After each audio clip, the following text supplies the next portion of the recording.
And so I didn't want to stay there. I didn't want to stay there. I had no friends left there. I had a backpack. I really didn't know what to expect. People really showed their true colors when they don't have a need for you anymore. And I was like, I'll go anywhere because anywhere is better than here.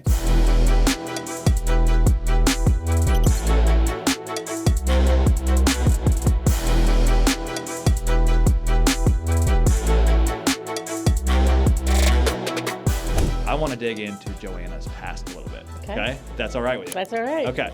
So you're in Houston now. Yes. Where are you from? Where did you grow up? Like, tell us a little bit about your upbringing. So I grew up in a very tiny, tiny hamlet, not even a town. Hamlet, what state's that in? Upstate New York. Okay. So have you ever heard of Woodstock, New York? I've heard of Woodstock. Is that, like Woodstock. the music thing? Yeah. So I grew up in a tiny little place about 20 minutes west of that. Okay. Doesn't even have a stoplight. Yeah. It's a tiny little ski village. And like we grew Ski up, villages in New York? I did not know that. Okay. So I grew up in the Catskill Mountains. So the Catskills is south of the Adirondacks. Yeah. So it's about 2.5 hours above the city. So a lot of people from the city come up to ski. Okay. How many people are in that town? Maybe 100. Wow. Okay. When we talk about small, that is small. Yeah. Well, there's a bigger town about 20 minutes west of there that has a school and the grocery store and everything. Okay. You know? So I grew up there, and I went to a private church school. Yep. My dad was like an associate pastor and a mechanic and everything, you know. And then I left to go to college at UAlbany when I was 18. Okay. So you really spent your child up to 18 in the New York area? Okay. And then what happened after college then? So I was a junior in college. Yep. I went from the What did you go to college for? Pre-med. Pre-med, okay. What drove you to that? So I actually finished high school at 15. Yeah. And people were like, oh, Joanna's so smart, she should be a doctor. Yeah. I didn't know. Yeah. Like, I had no outside influence. My dad took the TV out when I was a kid. Like, I had no influence, you know? I'm like, I guess I should be a doctor, you know? Well, yeah, let's get into your childhood growing up. No TV, so what do you remember from your childhood and stuff like that? We played out, remember, we played outside. Yeah, right. The cell phones were not in front of your face 24/7. So, we built, snow tunnle because it was snow. We hiked, and I read a lot of books. So, were you tough coming up? What do you feel like? I don't think so. Yeah. I mean, just a regular country kid, you know. Yeah, because I don't know you much at all, but you seem kind of tough. Would you say yes or no? I mean, I guess that people get that because I was in the military afterwards. Yeah, that's probably why. Yeah. Yeah. I'm really girly girl. Yeah.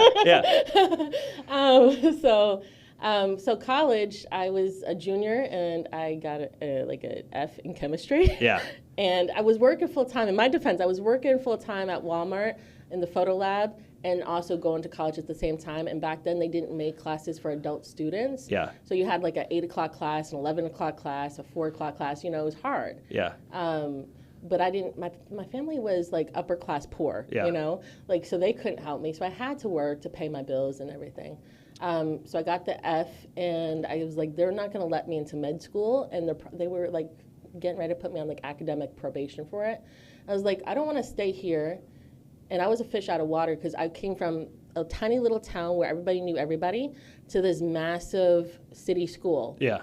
And it was really kind of hard to fit in, and I didn't really know. And so what happened was I saw this TV commercial for the Navy, and it was for a combat photographer. Yeah. I was like, I could do that, right? So I take the online. For a photographer. Yeah. Okay. For the Navy. Yeah. And so I walk into the Navy's office, and they're like, oh, that's nice, honey. But they walk me next to the Air Force. And the Air Force is like, so you scored high on everything. What job do you want? I'm like, I don't know, you know. And so I started taking tests, and I took the defense language test. It's all gibberish, and I missed that by a couple points. And he's like, you can have any job you want. What do you want to do? And I was like, again, lack of knowledge, right? Yeah. And, Google was only a couple years old at this time. This is 2002. I'm sorry, 2002, early 2003. Google was only 3 or 4 years old. So there's really not a whole lot on the internet back then, right? I'm dating myself here. No, that's all right. And I had no mentor. I just knew I needed to get the heck out of Dodge, you know? And you were in Albany at this time. I was in Albany. Okay. So I was in Albany, and then I left school while I was figuring this out and went back to my little town. Lived at my dad's house. He gave me a 9 o'clock curfew. And I was like, this is not going to be. How old were you then? I was 20. 20, okay. With a 9 o'clock curfew, yep. Dad's rules. And there's nothing, and that's fine. There was Yeah. nothing to do though, and Yeah. I was working for my friend that owned a little motel down the street cleaning rooms. Yeah. And I was like, but I didn't want that to be my life, Yeah. And so the Air Force called me, my recruiter called me, he's like, I have a job leaving in 2 weeks for Open Electronics, you want to go? I said, put me on the plane. Yeah. And I was like, what's Open Electronics? I'll figure it out when I get there, right? Figure it out when I get there. So I'm in basic training, and basic training whooped my ass because No, it's all right. You can cuss all you want. There's Okay. been much worse words said here. Do not worry. they say that you have to run 2 miles, but they didn't say it in 100-degree weather in Texas, you know? So that's where you moved down to Texas. So basic training is in San Antonio, Okay. Texas, in the hot summer where it is 100 degrees. And real quick there, so you made a just decision. It doesn't sound like you thought much about it. I didn't right? think much about it. What just causes you to take action like that? Or what do you think causes people to take action like that?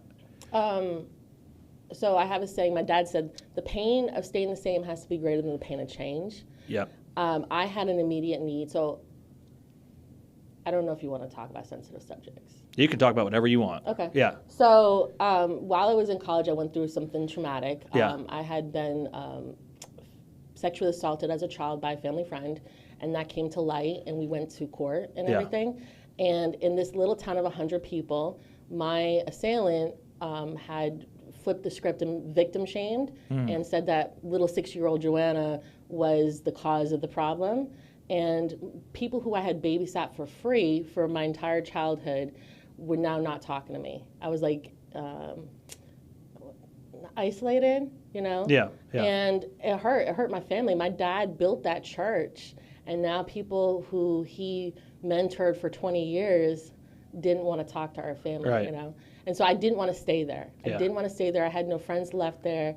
People really showed their true colors when they don't have a need for you anymore, right? That's so true. And so true. I was like, I'll go anywhere because anywhere is better than here, Right. right? So it was a fresh start more than anything. Right, so yeah. I had a backpack. I really didn't know what to expect, but I said anywhere must be better than here. Yeah. And I just got on the plane and left. Yeah. And, I make a lot of decisions like that, but I think that was the Air Force was the best thing for me. Yeah. It really defined who I became, and it really showed me that a little girl from the upstate New York could become anything, even a freaking jet mechanic. Yeah. You know? Yeah.